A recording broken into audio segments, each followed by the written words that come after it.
ترکی میں گزشتہ سال اگست میں آنے والے زلزلے کے حوالے سے بعض ترکی کی اخبارات میں شائع ہونے والے واقعات انتہائی عبرتناک ہیں۔ ترکی کی بحریہ کے کسی اڈے میں جو ساحل سمندر سے بالکل متصل تھا، رقص و سرور کی ایک مجلس منعقد ہوئی جس کے شرکاء 3000 کے لگ بھگ تھے۔ وہاں ناچنے اور گانے والیوں کی ایک بہت بڑی تعداد نے شرکت کی اور شباب و کباب کی خوب محفل جمی۔ ایک فنکشن کے لیے اسرائیل سے خصوصی طور پر یہودی ناچنے اور گانے والی لڑکیاں درآمد کی گئیں جو انتہائی بے حیا تھیں۔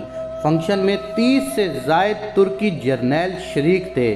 بتایا جاتا ہے کہ اس وقت جبکہ انتہائی بے حیائی اور فحش مناظر پر مبنی مجلس جاری تھی کہ ایک ترکی جرنل نے ایک کیپٹن کے ذریعے قرآن کریم کا ایک نسخہ منگوایا اور اس سے پڑھنے کو کہا۔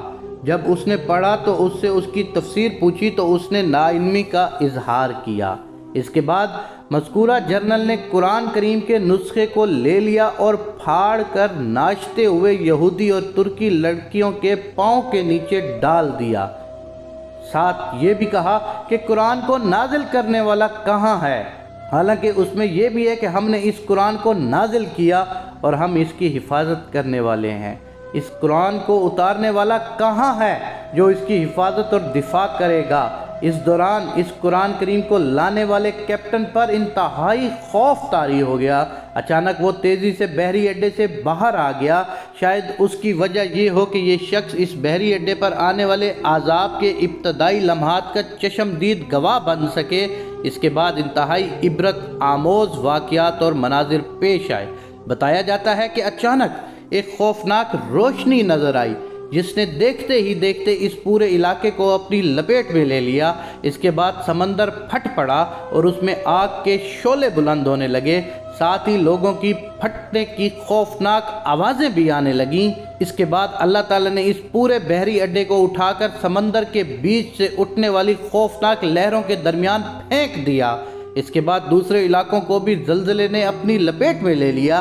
عجیب بات یہ ہے کہ مذکورہ پروگرام میں شریک ترکی، امریکی اور اسرائیلی فوجیوں اور ناچنے گانے والیوں کی لاشوں کا کچھ پتہ نہ چل سکا کہ وہ کہاں گئیں۔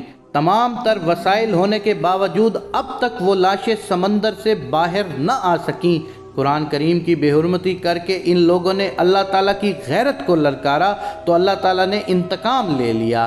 ہے کوئی نصیحت حاصل کرنے والا؟ اس واقعے میں اگرچہ اللہ تعالیٰ نے نہ صرف کل انسانیت کو بلکہ تمام مسلمانوں کو نہایت عبرت آموز سبق دینے کے لیے اپنے زبردست غصے کا اظہار کیا، جس سے پہلی بات ثابت ہوئی کہ قرآن پاک واقعی اللہ کی کتاب ہے اور اللہ ہی کی آسمانی کتاب ہے، کیونکہ اگر یہ اللہ کی چیز اور اس کی آسمانی کتاب نہ ہوتی تو اللہ کو شاید غصہ بھی نہ آتا۔